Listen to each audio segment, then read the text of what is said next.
Bonsoir à tous et à toutes et bienvenue dans cette nouvelle rencontre, un endroit où aller. Ce soir, j'ai l'immense plaisir de recevoir Marie Vanaré. Bonsoir Marie. Bonsoir Nathalie, Et bonsoir toutes et tous. et Marc Shepson. Bonsoir Marc. Bonsoir. Alors, je vous reçois parce que vous êtes dans l'entité, je ne sais pas comment on peut dire, vous êtes à l'origine, à l'ADN de Multiculti Édition. Donc ce soir, c'est une spéciale où Marc et Marie ont écrit des romans qui sortent le 14 novembre. Alors, je ne sais pas si on les voit bien, le voilà. Donc pour Marie, c'est un récit à la limite du roman, mais premier roman, on va dire, qui s'appelle Sur les pointes. Et Marc, qu'on avait déjà reçu dans nos rencontres, qui avait sorti, et voilà, Le Monde, c'est ça le titre, Et Marc? juste le Voilà, qui oui. était sorti dans le label La Grenade chez Lattès. Là, il revient avec un polar, mais détonnant, qui s'appelle Et Bang. Avant qu'on rentre dans le vif du sujet, je vais rappeler à nos amis lecteurs qui sont en train de nous regarder, qui peuvent poser des questions à Marie et à Marc par l'intermédiaire du petit commentaire. On va parler, on est en 2024. Moi, je suis ravie de voir qu'il y a encore des maisons d'édition qui se créent. Et vous êtes à l'origine, je crois, tous les deux, de cette belle maison d'édition qui est Multiculti. Est-ce que vous pouvez nous en donner l'origine rapidement? Alors, Marc, vas-y peut-être. Je dirais que l'origine, ça vient d'abord de quatre personnes, en fait, qui avaient des expériences différentes dans le livre. Catherine Argan, qui a beaucoup été importante dans l'édition, notamment avec Rivage, notamment avec Alma, et qui a lu nos trois textes, et qui nous a dit, mais en fait, euh, c'est extrêmement différent. Et il y a quand même une relation entre les trois. Et en fait, cette relation, ça serait intéressant de créer quelque chose avec, voilà, pas seulement publier vos livres, mais être justement dans l'envie de créer quelque chose de nouveau, voilà, qui n'existe pas en réalité. Je confirme, moi j'ai lu vos deux textes pour l'instant, je sais qu'il y en a un autre qui est sorti avant les vôtres. Je n'ai jamais lu ça nulle part chez un éditeur, j'ai envie de dire classique, un éditeur, voilà. On a à dire que vous êtes un éditeur très engagé et ça c'est très bien, je vous en félicite et moi je suis ravie de ce soir de vous recevoir là-dessus. Marie, est-ce que vous voulez dire un mot sur Multiculti? Eh bien, ce qu'on a voulu faire aussi, c'est avoir une ligne éditoriale très précise, effectivement, et, euh, et, et donner la parole, non seulement donner la parole à des personnes qui ne l'ont pas forcément habituellement, mais aussi être dans la nuance. Ça, voilà, en gros, et donner une place très importante au style. Voilà, en gros, ce qui nous a poussé à créer cette maison d'édition, à être nous-mêmes là-dedans. Voilà. Pourquoi Multi? C'est quoi ce nom? Ça vient d'où, Multiculti? Alors, multiculti, c'est un mot qui est en fait utilisé dans plusieurs pays différents, en Allemagne, par exemple, en Pologne, et aussi dans d'autres pays, pour dire le multiculturel. Voilà. Et c'est vrai que nous, on revient un peu, je dirais, à l'essence du multiculturel. C'est-à-dire que c'est pas qu'une question de pays, c'est pas qu'une question d'origine, c'est pas qu'une question de couleur, c'est aussi une question de relations particulières au monde, en fait. Sa propre histoire, par ce qu'on écrit, par ce qu'on a envie de raconter, et d'être, je dirais, oui, une relation qui est ni condescendante, ni excluante, surtout pas, mais d'essayer d'aller au bout de la créativité des parcours de vie et des créativités d'écriture, comme le disait Marie, qui est très importante pour nous. Alors là, si on est un auteur et qu'on a envie de vous envoyer un texte, on fait comment? On vous l'envoie par la poste, on vous l'envoie par mail? Vous êtes basé où d'ailleurs, les On est éditions? très multiples. On est à Montpellier, Paris et Marseille. Voilà. Ah, bah ça va, vous couvrez toute la France, Voilà. grosso modo. Et Avignon, et Avignon aussi. Donc, on est. En fait, sur le site internet, il y a un onglet, il y a les thèmes sur lesquels on cherche aujourd'hui des récits. On a fixé deux thèmes, qui est d'une part la question de intersexe, qui est extrêmement peu travaillée, notamment au niveau des imaginaires. C'est toujours soit dans le témoignage, soit dans le regard scientifique, j'ai envie de dire. Et on aimerait vraiment une fiction, en fait, D'accord. qui partent de ce sujet-là. Et d'autre part, on aimerait aussi continuer une ligne de polar, et on aimerait des polars, en tous les cas, un polar qui se passe dans les quartiers populaires, mais qui soit un regard non stéréotypé. Voilà. Alors moi, je voudrais dire, il y a une particularité dans vos livres respectifs, c'est qu'à la fin, vous avez voulu que ce soit des livres, pas interactifs, mais augmentés. C'est-à-dire qu'il y a un QR code. Et en flashant le QR code, qui marche très bien, parce que je l'ai fait encore cet après-midi, euh, on accède comme s'il y avait un documentaire, peut-être que je n'utilise pas le bon mot, mais il y a une version augmentée, un peu de... C'est ça, hein? On peut dire ça comme ça? Version augmentée? Oui, c'est la notion de livre augmenté, c'est la formulation qu'on a employée et qui consiste donc à proposer au lecteur un supplément de soit de documentation, d'information, soit aussi d'imaginaire ou par l'intermédiaire de vidéos, de films, ou donc de documents, pour mon cas par exemple, un document plus précis du professeur Pialou sur la notion d'épidémie. Et dans le cadre de Marc, c'est une partie musicale, créée par lui-même. Et dans le cadre de Soufiane, ce sont des petites vidéos qui créent des réactions immédiates à certaines scènes de son livre. Voilà, ça nous a semblé très important, toujours pareil, de ne pas être dans les limites, en fait, dans des cadres, d'essayer d'exposer un peu les cadres de retrouver des sensibilités à travers différentes formes d'expression sans se limiter. Voilà, pour l'instant, on essaye et on espère que ces suppléments vont aussi intéresser beaucoup les lecteurs. Voilà. Ça apporte beaucoup. Je trouve. Alors moi, je l'ai pas regardé. J'ai été très tentée de les regarder avant, de dire, mais je n'ai pas Ah, triché. ah J'ai ben voilà. d'abord lu, j'ai d'abord lu ce que je me suis dit, non, à mon avis, il vaut mieux lire d'abord le texte, d'avoir bien la langue, d'avoir bien le sujet, et d'aller voir après ce qui s'y passe. Et je trouve que ça apporte beaucoup à la lecture, à la profondeur de ce qu'on vient de lire, quand on voit tout de suite. Alors je pense qu'il faut le regarder dans la foulée une fois qu'on a terminé, pas attendre 15 jours. Bon, après, on peut aller le revoir hein, si on a envie, mais je trouve que ça apporte beaucoup. Ça prolonge la lecture et ça apporte peut-être des réponses à des questions qu'on se pose après vous avoir lu. Donc, je trouve ça particulièrement réussi. Et C'est c'est ça. vrai que le QR code et le livre augmenté de Soufiane Hutt, le premier livre qu'on a sorti, Rap au vif, qui est donc lui en librairie depuis une semaine, c'est c'est- c'est vraiment une expérience en fait. C'est vraiment une expérience qui va proposer en fait de faux plateaux télé qui débattent de l'histoire qui est en train de se passer dans le livre. Et c'est donc un making-of fictionnel, finalement. Et ça, bah, c'est des expériences intéressantes. Et puis, je trouve que c'est aussi important que le livre aussi s'inscrive. Voilà, on est dans une époque de mutation à plein de niveaux. Et je trouve que c'est important, surtout pas de le remplacer, parce que pour moi, le texte et l'objet livre sont la base de tout, mais de le prolonger, de le faire vivre différemment. Et c'est vrai qu'avec le numérique, on peut faire des tas de choses intéressantes à ce niveau-là. Ce qui est très esthétique, et j'engage nos lecteurs à aller visiter votre site, où il y a la présentation, et c'est sous forme de film, et je trouve ça très esthétique. Et ça, on comprend mieux ce qu'il y a aussi là, à travers ces deux livres. Alors, Marie, comme Marc est en minorité ce soir, on va laisser commencer Marc, on va lui faire résumer ce terrible polar et bang. Je vais le montrer à l'écran pendant que Marc nous fait un petit résumé, s'il veut bien. Alors, Ebang, déjà, ça se passe au Pays Bas, ce qui est très important. C'est une particularité du livre qui est très ancrée dans cette terre. Et ça commence avec un jeune homme qui quitte son travail, qui marche sur les bords de la rivière, et il disparaît.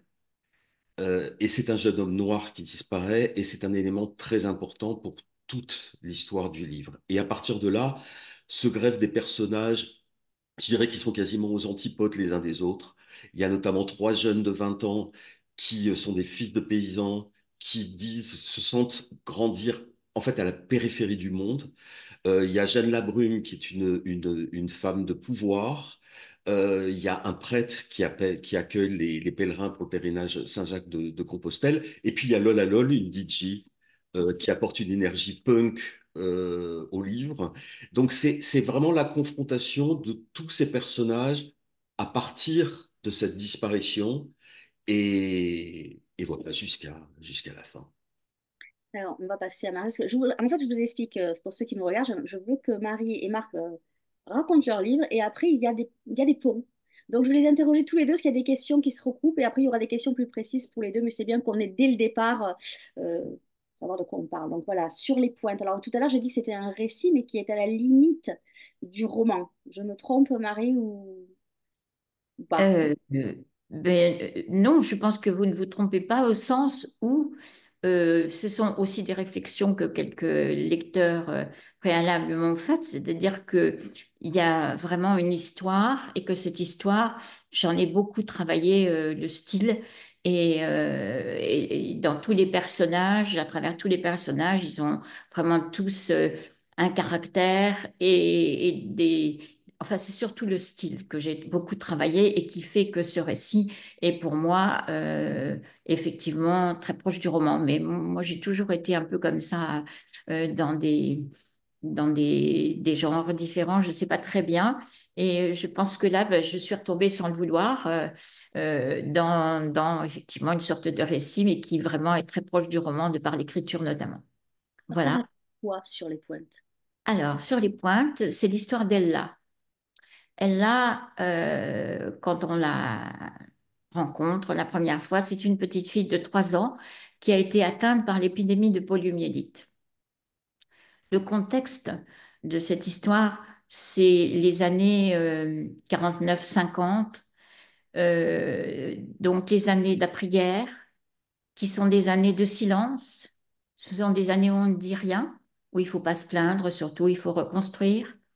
C'est aussi le silence d'une petite ville, une petite ville ouvrière du centre de la France, qui est sous la coupe d'une une entreprise de sidérurgie très importante au système paternaliste. Et donc, on est bien traité à condition qu'on se taise. C'est aussi le silence de la médecine, qui est totalement impuissante à cette époque. Le silence des parents qui sont accablés, dont certains ont caché la maladie de leurs enfants à l'époque par panique. C'est aussi le silence de ces enfants qui sont atteints et à 3 ans, on ne prend pas la parole. Donc, dans ce contexte de silence, les parents d'Ella ont eu une réaction inconsciente ou consciente, je ne sais pas, mais en tout cas une réaction de refus total des limites, de refus d'une invisibilité. Ils ont imposé cet enfant et ils l'ont imposé aussi par l'élégance, la beauté, la séduction, en lui donnant ces notions-là qui se sont avérées être vraiment des armes. Arrivent donc les années 70, qui, elles, sont des années, contrairement à ce que j'ai dit avant, des années d'explosion de bruit et de fureur, d'effervescence. Et avec ces armes, cette notion de défi, elle là, va donc tisser des liens avec toutes les personnes qui cherchent leur place, les femmes, parce que les femmes, elles ont une place, mais une place en général très bien définie, et pas toujours à l'avantage de leur épanouissement, les homosexuels, les handicapés. Bref, à travers tous ces liens, elle va être toujours en alerte pour débusquer tout ce qui pourrait ressembler et ce qui ressemble vraiment à du sexisme ou de la misogynie, que ce soit dans des institutions comme la médecine par exemple, dans la culture, aussi dans le cinéma, par exemple, et puis même dans les marges, c'est-à-dire dans tous ces liens qu'elle tisse avec des personnes qui cherchent leur Mm. place. Et puis, elle ira aussi dans une recherche, bien évidemment, des filles, de recherche de mouvement à travers la danse, la boxe, etc., etc. Alors là, on a planté le décor, donc deux univers complètement différents, mais il y a quand même des ponts. Quand je vous ai lu, qu'est-ce qui rapproche ces deux livres? En fait, tous les deux, il y a des livres des villes de province, pardon, il y a Bayonne pour Marc, et puis on est dans le nord de la France pour Marie, donc ça, il y a ça. Il y Le a aussi sang. la musique, le sang, pardon, la musique, la notion de mouvement, qui est très important, Mhm. la volonté et surtout l'engagement. Tous les deux, ce sont des livres très engagés. Et vous n'hésitez pas. Alors, ce qu'il y a de bien, c'est que vous ne donnez jamais, à travers vos personnages, de leçons. Vous exposez des faits. Et ça, c'est quand même remarquable parce qu'on se dit que par moment, on se dit, ouais, il va y aller là, il va nous faire une petite leçon. Jamais. C'est toujours dans la maîtrise, dans la langue. Parce que justement, le langage est très important chez vous deux. Le langage par le corps, chez Marie, avec le handicap qui a. Et là, évidemment, elle ne peut pas marcher. Donc, tout ça, c'est important. Et il y a surtout la notion de visible et d'invisible. Moi, je voudrais savoir ce qui vous a poussé à écrire ces romans si engagés. Je dirais que, en fait, moi, je me suis pas posé la question, en fait, de l'engagement. C'est un peu une évidence. C'est un peu une évidence, c'est-à-dire que je trouve que raconter le monde, en fait, d'aujourd'hui, euh, en fait, c'est tout à fait étonnant et c'est tout à fait passionnant. Et c'est vrai que, il y a des sujets, des formes d'expression qui sont encore très méprisées, et notamment dans l'édition française. Il y a bien entendu des gens qui font aussi des choses extraordinaires et des éditeurs qui prennent de vrais risques, etc. Mais il y a quand même des sujets qui restent très invisibilisés. Et par exemple, je trouve que pour Ebank, c'est vrai que c'est vraiment la question des racismes, hein, qui sont au cœur de ce livre. Euh, mais en fait, si vous voulez, c'est ce sont des choses tellement fortes aujourd'hui, tellement fortes. On a vraiment des exemples chaque jour. Et puis, ça pose aussi la question des mouvements d'ultra-droite qui sont aussi au cœur de cette histoire. Et là-dessus, moi, ce qui m'a beaucoup intéressé, c'est d'abord de me documenter énormément. Et j'ai notamment travaillé avec Tristan Boursier, qui est un chercheur de Montréal, spécialiste des droits identitaires en Europe et aux États-Unis et au Canada. Et l'enjeu, en fait, c'était à la fois d'être juste, et c'est vrai que, par exemple, tout ce qui peut sortir dans les dialogues, notamment, sur ce type de sujet, sont repris de vidéos, etc., etc. C'est-à-dire que ces mots terribles existent. Et en même temps, de complètement décoller. J'avais aussi envie d'être vraiment aussi dans un imaginaire, d'arriver en fait à maîtriser un peu les deux et de m'amuser aussi avec ça, pas avec ces thèmes qui sont pas drôles, mais avec cette manière de créer du mouvement. Voilà. Je voulais pas d'un texte plaintif. Il s'appelle E-Bank, donc c'est un texte coup de poing. Et c'est vraiment ce que j'ai voulu faire. Et je dois dire quand même que l'approche que j'ai eue avec les éditeurs potentiels de ce livre était quand même très négative pour moi, parce qu'il y avait une vraie séduction du projet, mais une demande quand même d'aplatir, de lisser les choses. Voilà. Et aussi bien dans la langue que dans l'histoire. Et c'est pour ça que je pense, là j'en reviens à Multiplicity Édition, il y a vraiment besoin aujourd'hui de gens qui prennent aussi des risques sur certains sujets. Voilà.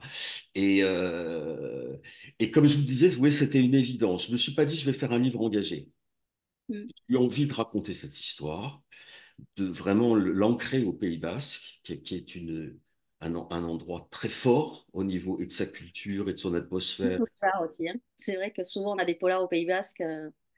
Voilà, Ça va très bien, ça colle très bien. donc finalement de créer un livre qui soit vraiment en mouvement, justement, qui soit pas figé dans un discours militant, mais qui remue, qui secoue les Ah oui, choses. oui. Alors moi j'ai envie de dire, il est noir. Vos livres sont un peu sombres tous les deux, même particulièrement chez Marc, mais il y a la lumière, et la lumière elle vient de la langue, de la poésie que vous y mettez dedans, et dans le style de vos langues tous les deux, parce qu'effectivement ce sont des sujets graves, et vous avez l'art et la manière d'évoquer des sujets tout en mettant en lumière d'autres thématiques. Et ça aussi c'est votre point commun et votre force, j'ai envie de dire. Donc ce mouvement et le langage qui a du sens. Tout prend son sens dans la langue, dans la poésie, dans la lumière que vous y mettez. Je ferme ma petite parenthèse, pardon, je vous ai coupé. Non, ben moi, je peux confirmer, par exemple, pour le texte de Marie, c'est vrai que c'est un texte qui a une vraie musicalité. Et, et c'est vrai d'une certaine manière, nos univers et notre manière de dire les choses sont quasiment aux antipodes, on pourrait dire ça. Mais ce lien que vous évoquiez, effectivement, c'est celui-là, c'est celui de la musicalité. Moi, j'ai trois chansons dans mon livre, en fait, qui, euh, qui sont très importantes parce que, en fait, elles sont les moteurs de l'histoire. Voilà, c'est pas des décors, c'est pas des ambiances musicales. C'est trois chansons qui deviennent le moteur de l'histoire. Et dans l'écriture de Marie, oui, il y a cette musicalité qui est très forte, je trouve. Alors, c'est marrant parce que Marie, vous évoquez la danse, et on s'attend à ce qu'il y ait des références musicales, mais il y a beaucoup plus de références littéraires. Il y a Crime et Châtiment au tout début. Et après, Oui. c'est très ciné. Après, on a Le Guépard de Visconti. Alors là, il y a l'élégance, il y a tout ça. Mais c'est marrant parce qu'il n'y a pas trop de musique. Mais c'est vos mots qui font qu'on a la petite musique dans la tête. Et ça, c'est très fort, je trouve. Alors, ça, je ne sais pas si c'est très fort. Je peux juste reprendre par rapport à la question que vous avez posée au préalable, qui était, de même que Marc, moi, je ne me suis posé aucune question par rapport aux propos que je pouvais tenir. Ma question est liée à une urgence de me coltiner avec les mots. C'est-à-dire que j'ai beaucoup travaillé sur les images, j'ai fait des films, j'ai d'une certaine manière, j'ai repoussé les mots tout en écrivant comme ça, de bric et de broc. J'ai repoussé l'usage des mots, mais en fait, le but suprême de, de mon expression, c'était quand même de finalement arriver à me coltiner avec les mots parce que justement, il y avait eu ce silence dont j'ai tellement parlé. Et ce silence où où rien n'a été dit, où les mots n'ont pas été posés jamais, où les mots n'avaient aucun sens, c'est-à-dire on parlait beaucoup, beaucoup pour dire des choses qui étaient vraiment insupportables, pour, pour, euh, pour parler, pour ne rien dire. Et cette vacuité des mots ou cette absence de mots, j'avais besoin de réparer ça quelque part. C'était une vraie nécessité. Et, euh, et je pense qu'il fallait que, que ces mots soient beaux. Ça, c'est toujours la notion de défi, je pense, et de séduction et de notion comme ça, de transgresser, la beauté comme transgression. C'est pour moi une notion très forte. Et même dans son côté futile. Tout ce qui peut être les vêtements, l'esthétique dans son sens le plus futile me plaît énormément aussi parce que c'est fugitif, par exemple aussi, et ça j'aime beaucoup les choses fugitives, voilà, mais aussi parce que euh, j'ai perdu le fil de ce que je voulais dire sur les mots, donc je vais retrouver. Oui, donc parce qu'aussi, il fallait que je construise une belle histoire. Et la construction avec les mots, c'était pour moi la reconstruction comme mon récit est composé de paragraphes qui chacun portent un titre, mais qui sont quelquefois très courts, d'autres un petit peu plus longs. Et c'est pour moi toute une notion de puzzle qui est très liée à la notion d'éclatement du corps, liée à cette atteinte de poliomyélite. Et j'avais absolument besoin de, de proposer un puzzle, alors effectivement aussi avec des images, avec des rythmes, mais la notion de puzzle, d'éclatement et de recomposition par une belle histoire à travers des mots choisis c'est ça que je voulais dire aussi. C'est-à-dire que la notion de mot, c'est aussi ce qu'on ne dit pas, mais ce qu'on ne dit pas, c'est ce que je choisis moi de ne pas dire.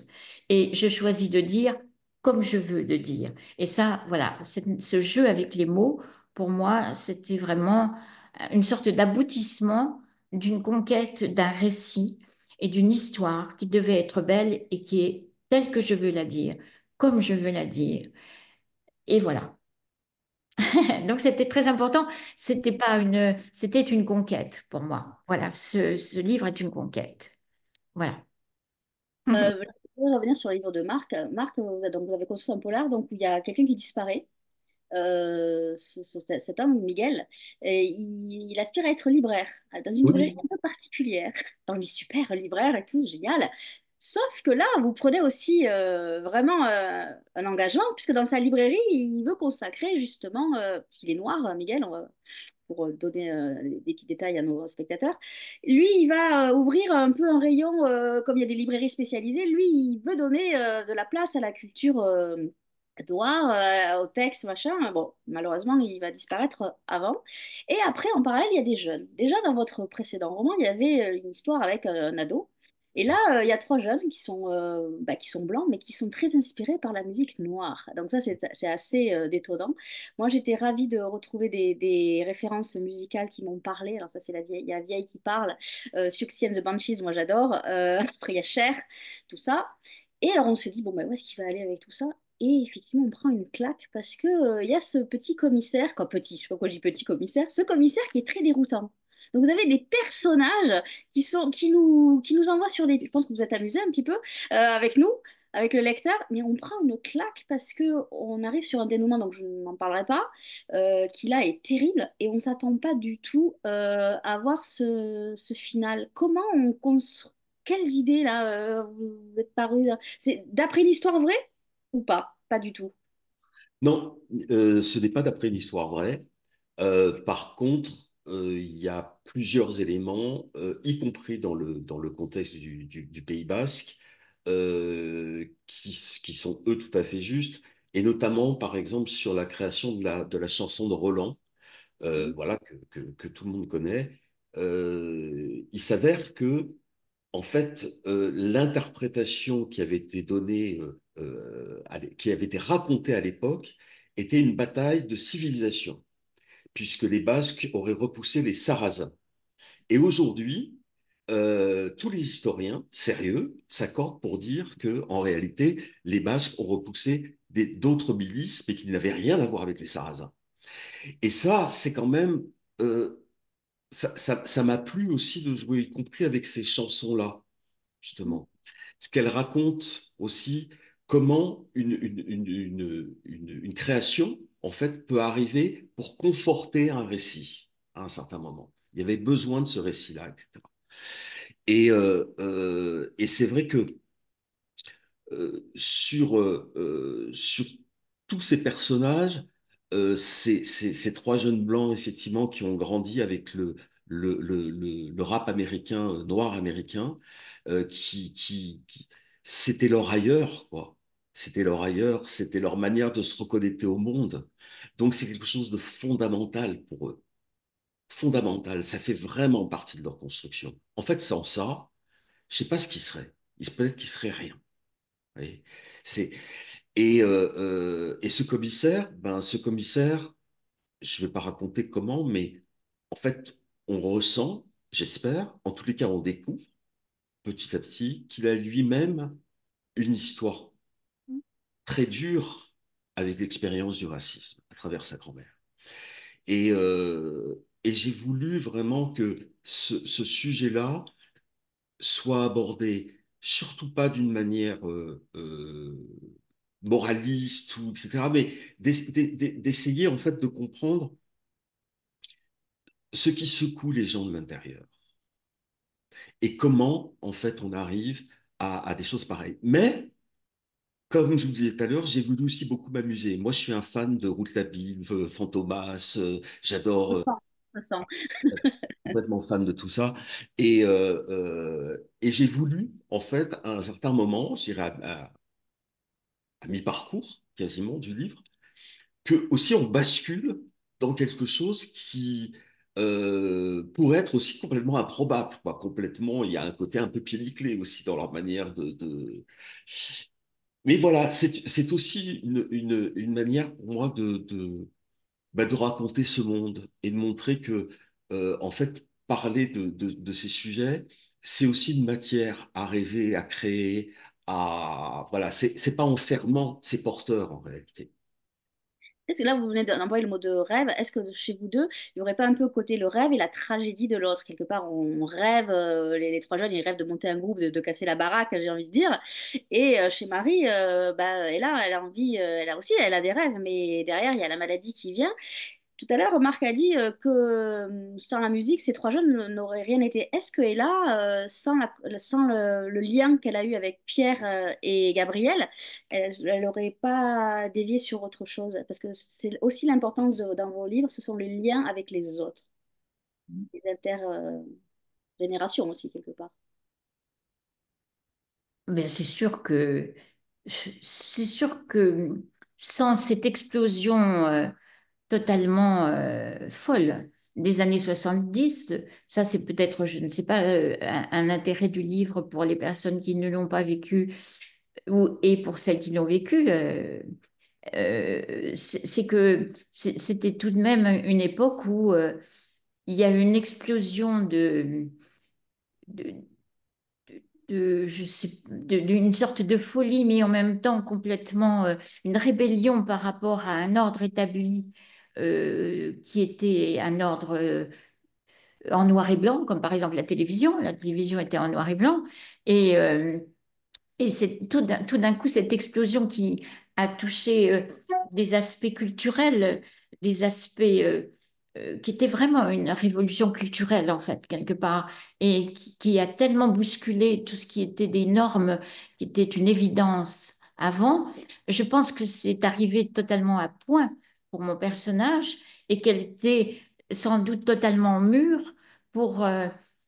pour cette explosion, elle était mûre parce qu'elle avait ses armes, qui étaient effectivement déjà des armes anti-normes, et que c'est arrivé pour elle, mais et qu'en même temps, elle a retrouvé, par exemple, mai 68 était tout de même un mouvement très masculin aussi. C'est c'est après qu'il y avait le mouvement des femmes, enfin le mouvement des femmes, des mouvements de femmes, il y en avait eu bien avant, mais que le MLF a pris cette consistance parce que même dans ces mouvements de rébellion, on retrouvait des choses, par exemple, c'était les filles qui distribuaient les tracts et les hommes qui faisaient des discours, quand même. C'était un grand classique en mai 68.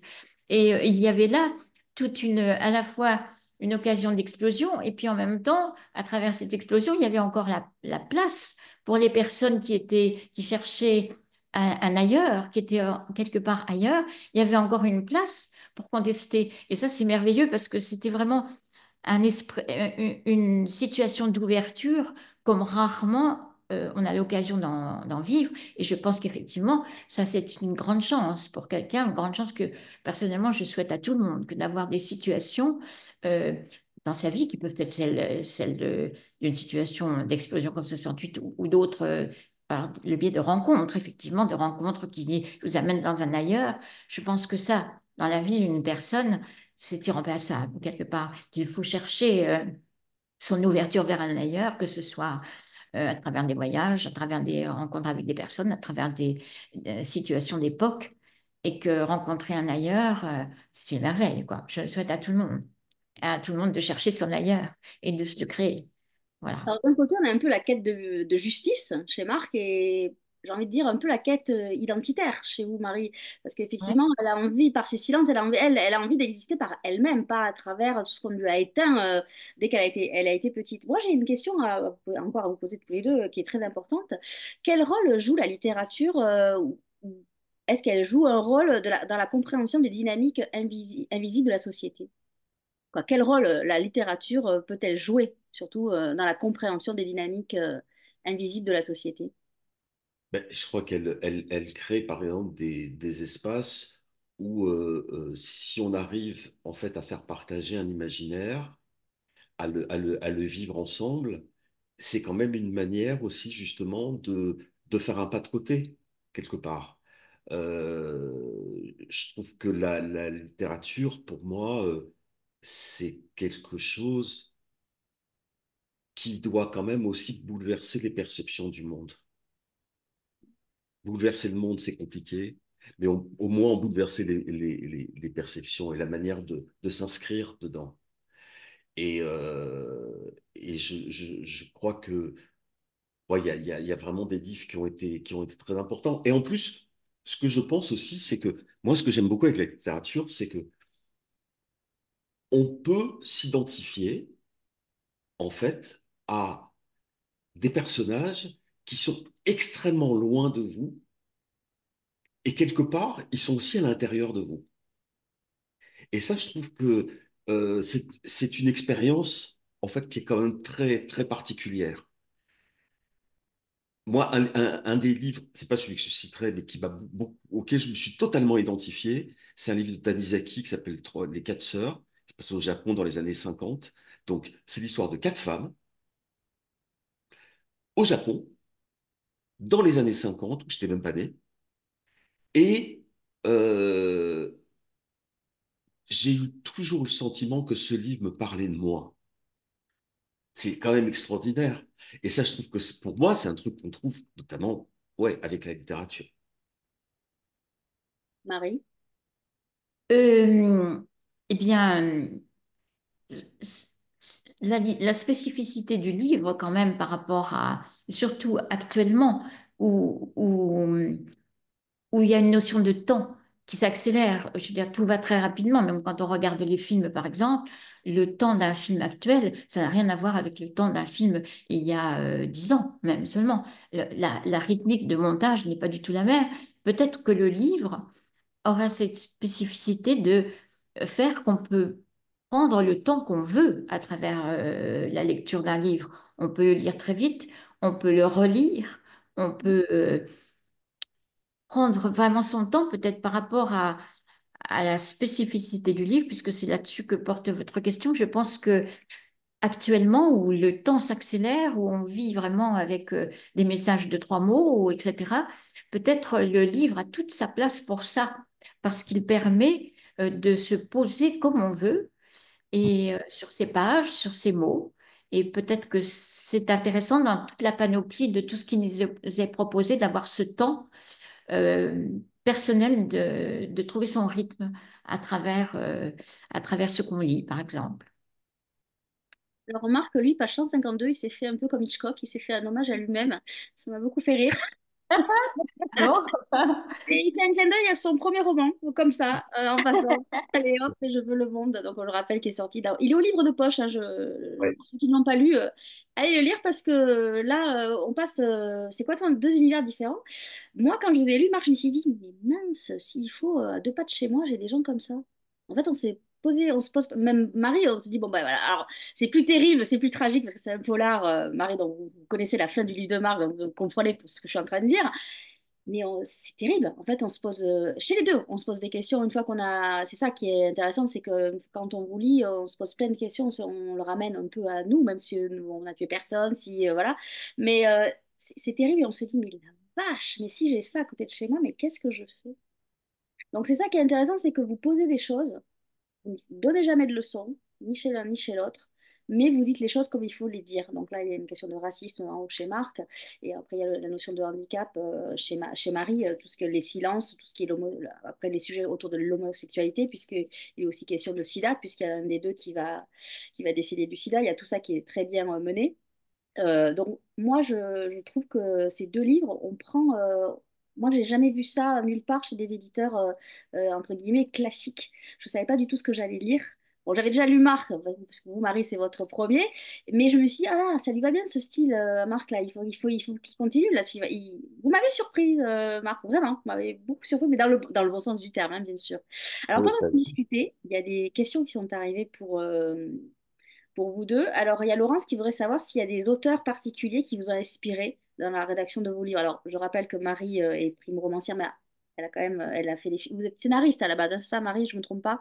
J'ai réalisé, j'ai écrit des scénarios, j'ai fait beaucoup de choses Il y a des- différentes. Voilà. Est-ce qu'il y a des auteurs qui vous ont inspiré ou donné l'envie d'écrire? Alors moi, comme vous nous aviez parlé d'un livre de référence, je peux vous parler d'un livre de référence qui ne m'a pas inspiré pour écrire, mais je peux vous le montrer. C'est, ça va marcher, ça, comme ça? On le voit, tout à fait. Donc, c'est Le temps où nous chantions de Richard Powers, qui est, vous voyez, c'est épais, qui est une sorte de saga qui se passe aux États-Unis et dans les années 1939, ça commence en 1939 et ça dure sur un demi-siècle, et qui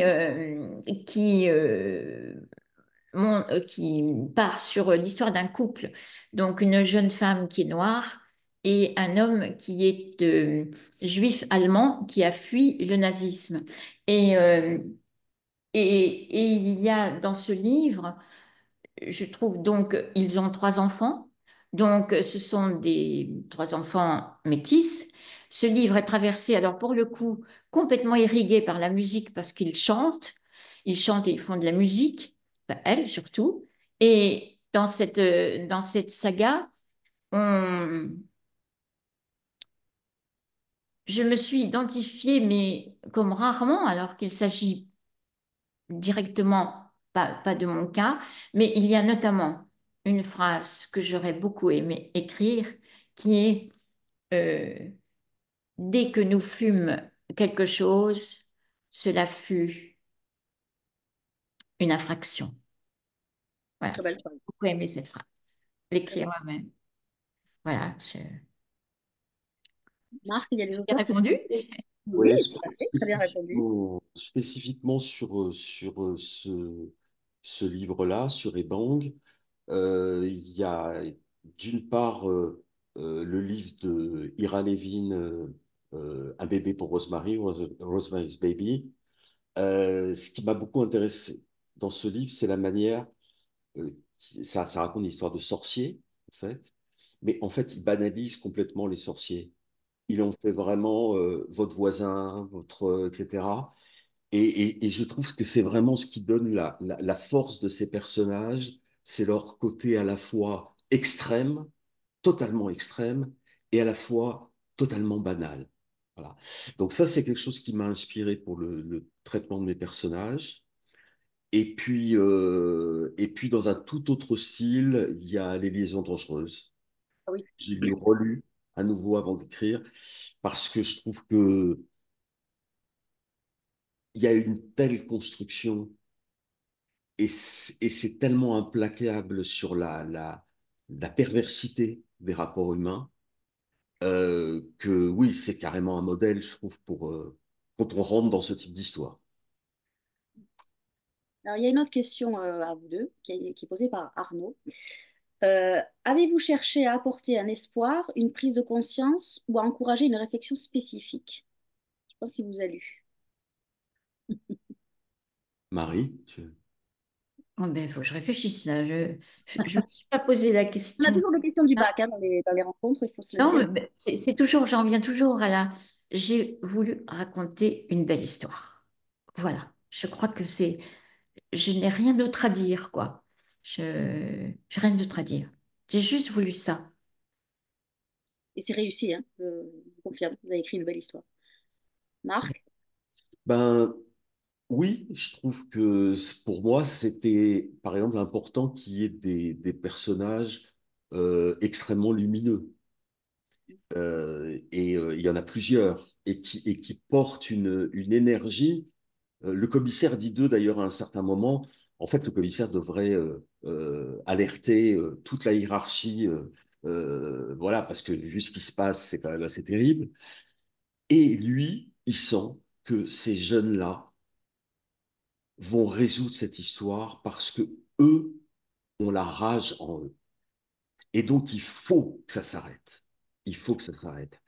Et cette dernière énergie-là, dans une histoire qui est effectivement très, très dure, et voilà, pour moi, elle était vachement importante parce que elle est vitale. Elle est vitale. On a besoin de cette énergie aussi. Je souris parce que ce commissaire, Lassalle, moi je l'imagine à la fois mais complètement hors sol, mais complètement à côté de ses pompes, et à la fois très borderline. Alors, on a un mix entre Colombo qui est complètement, mais qui est quand même dans son raisonnement, et un peu, je sais pas, peut-être un flic de chez Olivier Marchal, un peu très, très borderline. Donc il est très déroutant ce personnage, donc c'est pour ça que je souriais. Il y a une autre question, alors là c'est pour Marie, c'est Irène qui la pose. Est-ce que le corps devient un ennemi, une épreuve ou un point d'ancrage pour la reconstruction? Ah, le corps. le corps, pour moi, c'est, c'est une merveille. Là, je pense que il faut écouter son corps, que le corps est très intelligent et que le corps se dirige. C'est l'histoire, dans mon histoire, le corps se dirige, je le dis de manière inattendue, vers des personnes que l'esprit n'aurait pas imaginé pour l'itinéraire de mon personnage. Je pense que le corps est est complètement parti. Enfin, je veux dire, un être humain, c'est quelqu'un qui est composé d'un esprit, dit-on, et d'un corps, mais le corps a beaucoup d'esprit. C'est ça que je veux dire. Le corps, pour moi, il y a une intelligence du corps. Le corps est vraiment un allié, un acteur dans la vie d'un être humain euh, qui, qu'il faut savoir écouter. Il faut savoir comprendre et écouter son corps et lui faire confiance. J'aime beaucoup le corps, moi. Coralie, elle a une question pour Marc. Je pense que Coralie vous a déjà lu, Marc. Elle dit, comment passe-t-on d'un opéra urbain à un polar? Ben, oh, il y a quand même des points communs. Oui, Il y a quand même des points communs. Le cadre, effectivement, n'a rien à voir, parce que le premier, c'était un quartier populaire de Paris et gentrifié. Là, effectivement, on n'est pas du tout, du tout, du tout. Il y a juste un rêve, un moment sur Paris. Voilà, il y a un des personnages, Soubeya, qui se fait, elle dit, son ciné-club intime. Donc, quand elle peut pas aller dans une grande ville, elle regarde les femmes marcher dans les villes, dans les rues de Paris. Ça la fait rêver. Mais bah, comment on y passe? J'en sais rien, en fait. J'en sais rien. Je trouve qu'il y a quand même une continuité, en fait, avec Et je veux le monde. Comme quoi, c'est ce que je disais tout à l'heure, en fait. C'est ça qui est fabuleux aussi avec la littérature. C'est on peut partir, changer complètement d'univers, d'époque, de genre, etc. Mais, je sais pas, les tripes de l'auteur, on les sent. Enfin, le but, c'est quand même ça, c'est qu'on les oui, sente. Le but, on c'est sent. ça. Et, et je pense qu'on sent des choses entre Je veux le monde et Bang. Je pense on peut tracer un fil aussi. Il y a un commentaire de Vanessa qui dit qu'elle a très envie de vous lire, mais comme je la comprends, les chanceux qui ne vous ont pas encore lu vont découvrir des livres merveilleux. Vous êtes au travail pour le troisième et pour le second, Marie? Parce que là, maintenant qu'on a commencé à qu'on vous a découvert, Marie, et bon, Marc, on continue. Vous êtes lancé sur un troisième ou pas encore? C'est trop tôt. Moi, j'ai écrit les 5 premières lignes Ah, aujourd'hui. c'est pas mal. Et Marie, vous avez envie de continuer à écrire, j'espère. Ah, moi, je ne sais pas. Pour l'instant, je découvre. Je suis lente, sans doute. Je suis quelqu'un de pas très précoce. Je suis lente, je découvre et je suis très émerveillée par exemple, par cette interview, par enfin, je suis très émerveillée. Voilà. Donc, pour l'instant, je profite de ça et, euh, et on verra la suite. Je ne sais pas quelle sera la suite. Est-ce que c'est plus dur d'écrire un livre ou d'écrire un scénario? Oh, c'est vraiment pas du tout la même chose. Là, j'ai beaucoup travaillé. J'ai beaucoup travaillé d'une manière, je ne m'attendais pas, parce que j'ai des passages d'écriture de ce livre que j'ai écrit il y a 30 ans. Ah, Ce livre, c'est 30 ans d'écriture. Si je peux aussi dire ça, mais en même temps, c'est faux. C'est faux et c'est vrai. C'est-à-dire qu'il y a des choses que j'ai écrites il y a sans doute 30 ans et dont je n'ai pratiquement pas touché un poil. Mais par contre, avec Marc parlait le travail qu'on a fait avec Catherine Argan. Par contre, quand Catherine m'a donné son jugement sur mon texte, mais j'ai travaillé avec beaucoup de bonheur. Euh, Parce que je crois que c'était la première fois qu'on me dirigeait. Mes films, je les ai faits un peu moi-même, comme ça, en folie. Et là, que quelqu'un s'intéresse à ce que j'avais écrit et qu'on me dirige, alors là, j'ai trouvé ça génial. Et j'ai vraiment beaucoup travaillé. Alors que ce texte me semblait déjà, j'avais déjà travaillé le style. C'était quand même très écrit. L'histoire, elle était là. J'ai pas changé grand-chose. Et j'ai beaucoup travaillé. Et ça, c'est une chose que j'ai découverte. Euh, Travailler le style, la ponctuation, la rythmique d'un livre, c'est une chose très particulière et qui demande effectivement beaucoup de travail. Voilà. C'est bon, un scénario, c'est pas du tout la même chose. Dans un scénario, il n'y a pas de style, etc. Donc c'est vraiment pas du tout la même chose. Et vraiment là, j'ai découvert aussi. Et je suis vraiment très naïve, moi, je crois. Hein, très. Non, mais Je c'est bien découvre. Je c'est bien découvre. Je de voir découvre. un auteur dire que c'est du travail, parce que Ouais. certains pensent que les auteurs font ça comme ça en dilettante au fond d'un jardin, au bord de la mer, qui sont payés une résidence et ils écrivent deux, trois lignes et qui derrière ils ont des correcteurs qui font tout. Non, non, non. Écrire un livre, c'est un véritable travail. Faire des corrections avec son éditeur, c'est un véritable travail. Je le redis, hein, j'ai l'air d'être ironique, mais c'est pas du tout ironique, c'est vraiment un travail. Marc, je ne vous ai pas oublié, je voudrais votre conseil de lecture. Alors, moi, outre en fait les deux livres là, que j'ai cités, je dirais Le journal d'un vieux fou de Tanizaki.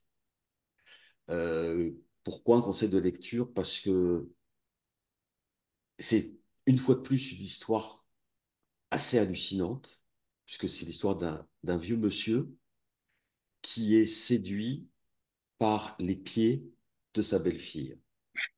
Voilà. Il est troublé par ses pieds. Et donc, ça l'entraîne dans toute une introspection, en fait, sur ses relations avec son fils, avec, etc. C'est quelque chose qu'il garde pour lui, etc.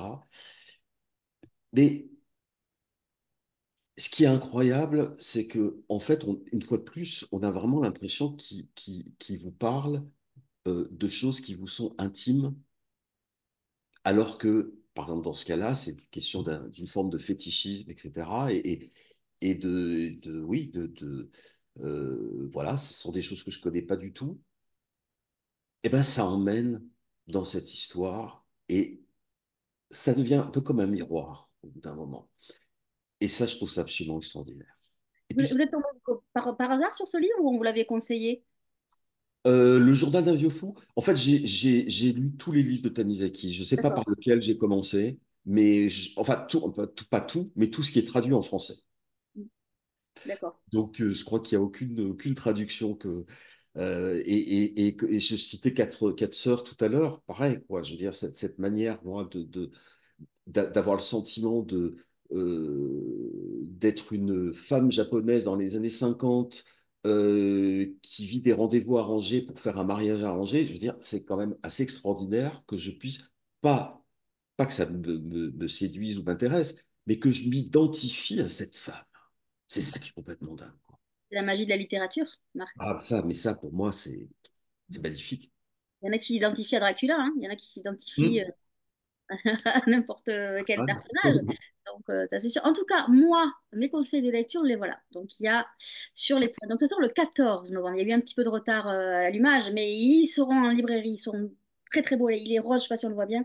La couverture est magnifique. Donc, c'est sur les pointes de Marie Vanaré, donc le 14 novembre. Et attention, celui-là aussi. Et Bang. Il a un bon titre, hein, celui-là. Bang. Je sais pas comment. C'est vous qui avez trouvé le titre? Oui, Il oui, est simple, oui. mais il est percutant comme ce qu'il y a à l'intérieur, hein. Donc, le 14 novembre en librairie. Je voudrais aussi rappeler que vous serez en rencontre le 13 novembre à Montpellier, à la librairie La Cavale. Alors, allez à la rencontre des auteurs, parce que c'est très important d'aller discuter avec eux. Et si, bon, là, vous ne les aurez pas lus, ou alors peut-être qu'en avant-première, je ne sais pas si on peut les avoir avant, je ne sais pas. Et après, vous serez aussi à Paris le 19 novembre, donc à l'Arbre à Lettres. Donc, ça aussi, c'est dans le 12e. Donc, amis parisiens, ne ratez pas cette rencontre. Et pour les Marseillais, c'est en décembre, j'ai mangé la Le date. 19 décembre à la librairie L'Île aux mots. Voilà. Donc, vous serez tout. Il y aura aussi l'auteur qui est sorti avant vous ou pas? Ou vous serez que tous les deux? Paris et Montpellier, on sera tous les trois. D'accord. Et sur Marseille, c'est moi qui suis invité, mais je parlerai aussi des autres livres parce que voilà, quoi, c'est une. Et d'ailleurs, vous parliez de musicalité aussi. Je pense que les gens qui vont découvrir à peau vif le livre de Soufiane Hutt, aussi qu'on publie, là vont sentir aussi cette musicalité. C'est un tempo du livre. Voilà, donc c'est aussi un lien qui s'est fait un peu tout seul finalement. Alors, retenez bien cette nouvelle maison d'édition, ça s'appelle Multiculti Édition. Donc, Ebang de Mark Shepson et Sur les pointes de Marie Vanaré. Tout ça en librairie le 14 novembre. Donc, allez chez votre libraire.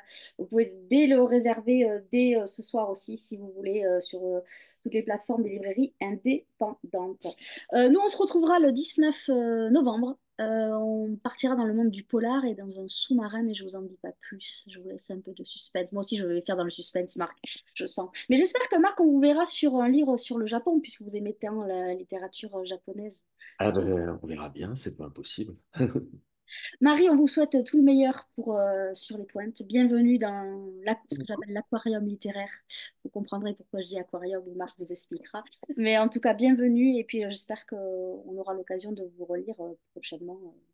Un an, dans 2 ans, voilà. En tout cas, belle vie aux éditions Multiculti. Moi, je suis ravie quand il y a une maison d'édition qui naît. Voilà, merci de m'avoir fait confiance, de m'avoir envoyé vos livres. J'étais ravie de vous lire et puis maintenant, j'ai hâte de lire celui dont on a parlé tout à l'heure. Là. Il est parti aujourd'hui. Donc, Voilà, donc dès que j'ai lu, je vous appelle et je vous en parle. merci Je vous beaucoup. souhaite à tous les deux une belle soirée, Merci bonne à réussite vous. pour vos rencontres et puis belle route à ces deux romans. Et nous, à bientôt, rendez-vous le 19 novembre. Bonne soirée, merci. Merci.